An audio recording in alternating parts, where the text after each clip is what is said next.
বৃষ্টিতে স্বস্তি। বৃষ্টি অ্যাকোয়া বিশুদ্ধ পানীয় জল। দেন আপনার তো দেন। আমি সবাই বলার মতো বলেন, আমি আজকে স্বাধীনতা দিবসে সবাইকে অনেক সংগ্রামী অভিনন্দন। আর আমাদের উপর সবার উপর নির্ভর করে দেশের গণতন্ত্র, দেশের সংবিধানকে রক্ষা করা। তা আজকে এই স্বাধীনতা দিবসে আমরা যেন আবার নিজেকে বন্ধক রাখি দেশের সেবায়, এবং যাতে গণতান্ত্রিক ব্যবস্থায় আর সাংবিধানিক যেটা আইনের রুল সেটা যেন বেঁচে থাকে। গতকাল যখন আপনি সার্কিট হাউসে ছিলেন, রাইট, আমি টুইট করেছিলেন যে এডিএম এলআর আপনাকে ফোন করে সেখান থেকে নিয়ে যেতে বলে, এবং পাশাপাশি বেশ কিছু বিজেপি কর্মী সমর্থক সার্কিটের সামনে বিক্ষোভ দেখায়। হ্যাঁ, আমি এটা পরিষ্কার বলতে চাই যে গতকাল আমি আমার হোবলবেড়িয়ায় একটা হাজিরা ছিল, সেটা দেওয়ার পর আমি চাপড়ায় থামি। তারপর আমি সার্কিট হাউসে আমার বুকিং বলা ছিল, আমি 6টা 15 নাগাদ সার্কিট হাউসে পৌঁছই। আপনারা জানেন যে আমি যবে থেকে এমপি হয়েছি, আমি তো করিমপুরেই আমার বাড়ি। আর আমি রাতে যখনই আসি আমি কৃষ্ণনগরের সার্কিট হাউসে থাকি। যেটা most important, circuit house as a government accommodation is the first for any MP. আর যেটা টেবল অফ প্রিসিডেন্স আছে মিনিস্ট্রি অফ হোম অ্যাফেয়ার্সে, সেখানে এমপিরা কিন্তু 21 নম্বরে, একটা স্টেটের চিফ সেক্রেটারি আর একটা chief minister of a union territory 22 নম্বরে, 22 বা 23 নম্বরে। তার মানে যদি একটা chief minister of a union territory আসে আর একজন এমপি আসে আর একটা ঘর থাকে, তবে কিন্তু এমপিকেই দিতে হবে। আর আমি কালকে আসি, ওরা ঘর রেডি ছিল আমার জন্য। আমি যখন আসি আমাকে স্টাফ ওপরে চাবি দিয়ে ঘরে নিয়ে যায়। ঘর একদম পরিপাটি, সব তৈরি ছিল। আর আমি যাই, 7টার সময় আমাকে চা দেয়, আমাকে জিজ্ঞেস করে রাতে কি খাবো। 9টা 20-তে আমাকে ঘরেই ডিনার দেয়, আমি ঘরেই ডিনার করি। তারপর 9টা 47-এ 9:47 রাতে চান করতে যাব। রাতে আমাকে এডিএম সাহেব ফোন করেন, আর তিনি বলেন আমি যে একটু বলতে লজ্জিত, কিন্তু আমাকে বলা হয়েছে আপনাকে ফোন করে এটা বলার জন্য যে আপনাকে সার্কিট হাউস ছাড়তে হবে। আমি বললাম কিসের জন্য?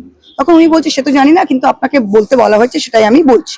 তো আমি বললাম আপনি বলে দিন যে রাত্রির 10টার সময় আমি কোথাও যাব না, আমি এমপি, আর আমার সার্কিট হাউসে রাখার এটা আমার, ইট ইজ মাই রাইট। তারপর আমি রেখে দিই। তারপর আমি এদিক ওদিক ফোন করি, সবাইকে জানাই।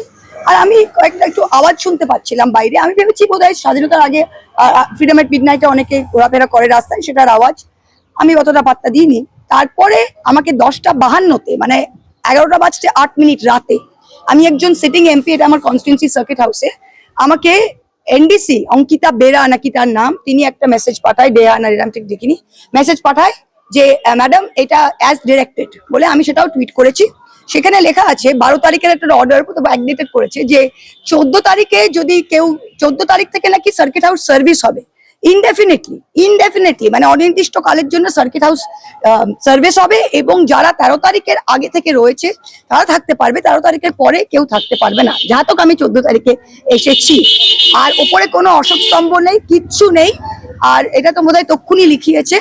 আমি বলছি আমি তো কোনো উত্তর দিইনি, এবং আমি বলেছি আমি যাব না, আর আমি যাইনি।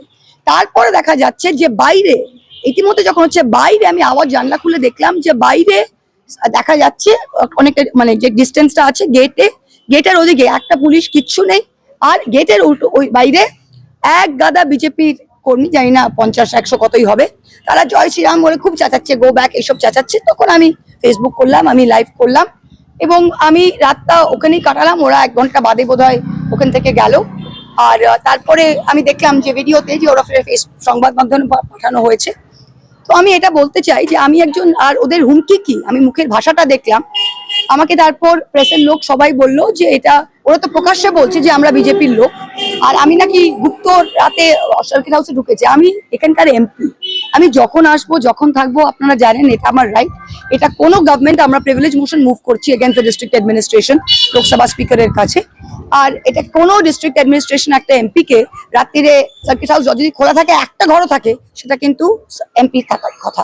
তা একটা আমাকে সিটিং এমপি, আর ওরা ইচ্ছাকৃতভাবে অ্যাডমিনিস্ট্রেশন ইচ্ছাকৃতভাবে। আর আপনারা জানেন সার্কিট হাউসটা এসপি বাংলোর উল্টো দিকে।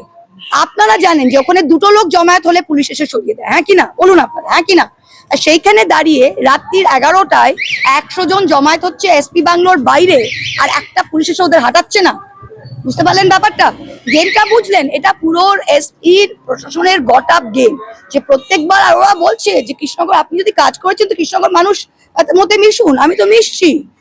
1 তারিখ জুলাইতেও বিজেপি করেছিল, এটাও বিজেপি করছে। কৃষ্ণনগরের কোনো মানুষ নেই। আমার কৃষ্ণনগরের দর্জি, আমি কৃষ্ণনগরের চা খাই, আমি কালকে কৃষ্ণনগরের ভুট্টা খেয়েছি, আজকে তো দাঁড়িয়ে আছে। আমার তো কোনো পুলিশ নেই। কৃষ্ণনগরের মানুষ কে কি করছে কৃষ্ণনগরের মানুষ? আমি কৃষ্ণনগরের মানুষের কাছে আবেদন করতে চাই যে আমি আপনাদের এমপি,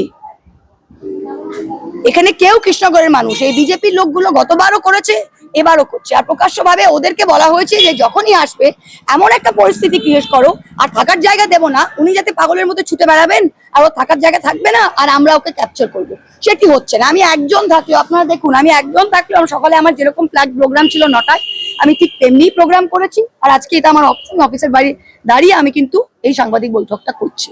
যে রাজনৈতিক কর্মসূচিতে বাধা দেওয়ার জন্যই কি একেবারে রাজনৈতিক কর্মসূচি শুধু নয়, শুধু নয় যে আমার এখানে আসাটা বন্ধ করা, প্রত্যেকবার এলে এমন একটা হেও করা যে ওরা ভাববে যে আমি ভয় পেয়ে আসবো না। বুঝতে পারলেন ব্যাপারটা? বাকি এমপি গুলো তো চলে গেল এই ভয়ে চলে গেল। আজকে যাদের বিরুদ্ধে সবার প্রবলেম ছিল, যাদের বিরুদ্ধে বিজেপির প্রবলেম ছিল, তারা আজকে বিজেপির সাথে হাত মিলিয়ে তাদের কিছু হচ্ছে না। আপনারা দেখছেন একটা এফআইআর ফাইল হচ্ছে কোর্ট থেকে, একটা যাচ্ছে যেখানে 30 জনের একটা কোন গাছ কাটার কেস, অভিষেক ব্যানার্জির নাম রয়েছে। আলিপ্রা যে তখন এমএলএ ছিল না, তারও নাম রয়েছে, কিন্তু 3 জনের নাম বিজেপির যে কমপ্লেনেন্ট তিনিই বাদ দিচ্ছে। তা এটা বিজেপিকেও জেনে রাখা উচিত। যদি আমাদের লোক আপনাদের সাথে আঘাত করছে, তাহলে আপনাদের লোকও আমাদের সাথে আঘাত করছে, আমাদের কর্মীদের সাথে। তা যারা বিজেপি হয়ে এতদিন লড়লো, তারাও জানুক যাদের নেতারা কিভাবে যেই তৃণমূলকে এতদিন তারা ডাকাত চোর বললো, তারা কিন্তু তাদের সাথে হাত মিলিয়ে কমপ্লেন্টে লিখিত আমি কোনোদিন দেখিনি যে এই 3 জনের নাম বাদ দিন। তার পরিষ্কার বয়ে আছে, সবাই বলছে আমি নিচে বাঁচবো। আমার কথা পরিষ্কার যে এইখানে তৃণমূল কংগ্রেসের প্রত্যেকটা আমি কর্মীকে বলছি যে যার নিজে বাঁচাবার, নিজের ব্যবসা বাঁচাবার, নিজের নার্সিং হোম বাঁচাবার, এতদিন সরকারকে সামনে রাখে তোমরা ফুলিয়ে ফেপিয়ে নার্সিং হোম করেছো, সবকিছু করেছো, যা ব্যবসা করেছো, আজকে যখন সরকার চলে গেছে আর তোমার মমতা ব্যানার্জির সাথে আছো, রাজনীতিতে আপ ডাউন হতেই পারে, আমরা গেছি আবার আসবো, এতে কোনো ব্যাপার না।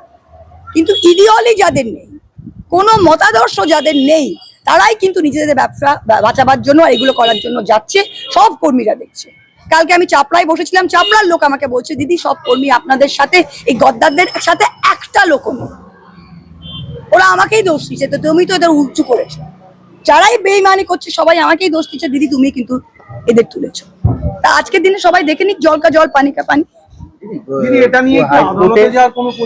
না, আমরা প্রিভিলেজ মোশন মুভ করছি, সোমবারে আমরা প্রিভিলেজ মুভ করবো against the district administration Lok Sabha স্পিকারে। আর আরেকটা জিনিস, যে আদালত ক্যালকাটা হাইকোর্ট পরিষ্কার অর্ডার দিয়েছিল যে আমি যেদিন হাজিরা দিতে যাতে কোনো ঝামেলা না হয়, সব এসপি কে দেওয়া ছিল। তো কালকে যেটা এসপির বাংলার উল্টো দিকে রাত্রিরে ওরা এসে এটা করতে পারলো, আমার কিছু যায় আসে না, আমি ফেস করবো, আমার কোনো ইস্যু নেই। কিন্তু এটা কিন্তু কন্টেম্পট অফ কোর্ট, পরিষ্কার কন্টেম্পট অফ কোর্ট, অবশ্যই এটা পরিষ্কার কন্টেম্পট অফ কোর্ট। আজকে শনিবার 15ই আগস্ট, সোমবারে নিশ্চয় দেখবেন যে কিছু না কিছু হবে, একটা পরিষ্কার কন্টেম্পট অফ কোর্ট।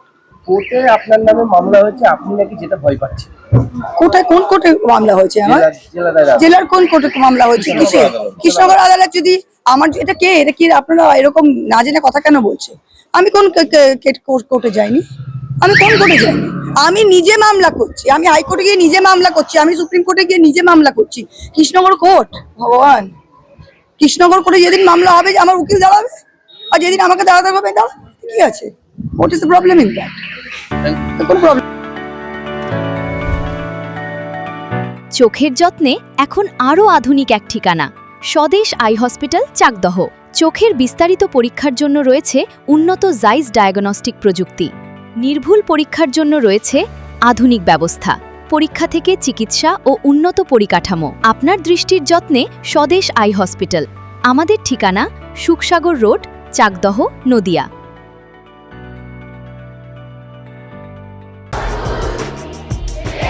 আপনার সন্তানের উজ্জ্বল ভবিষ্যতের সঠিক দিশা JRS public school. JRS public school, যেখানে শিক্ষা এবং আনন্দ একসাথে।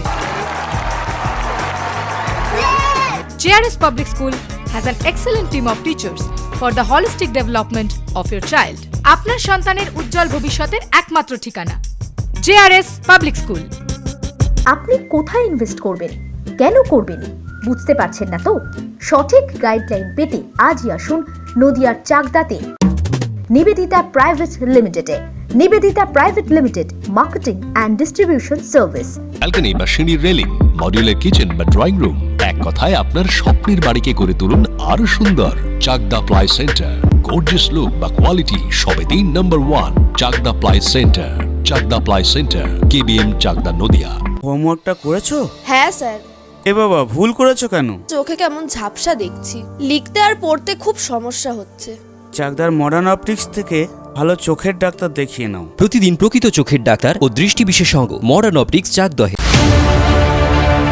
চাকদা অ্যালুমিনিয়াম সেন্টার, প্লাই, কাঁচ, laminates, kitchen fittings, door lock, window ও অ্যালুমিনিয়ামের খুচরো ও পাইকারি বিক্রেতা। চাকদা অ্যালুমিনিয়াম সেন্টার, পূর্ব লালপুর 50 নম্বর রেলগেটের পাশে, চাকদা, নদিয়া। নদিয়া জেলার সবথেকে বড় বিল্ডার্স চাকদার মা মনসা বিল্ডার্স, রড ও সিমেন্টের পাইকারি ও খুচরো বিক্রেতা। মা মনসা বিল্ডার্স, পদ্মবিলা, চাকদা, নদিয়া। রুম রে মাত্র 1500 টাকা থেকে স্টার, খাওয়া দাওয়া রিজনেবল প্রাইস। নদিয়ার একমাত্র 3 স্টার ক্যাটাগরি হোটেল এনবি সোনার বাংলা হোটেল, কল্যাণী এইমসের ঠিক উল্টো দিকে, কল্যাণী, নদিয়া।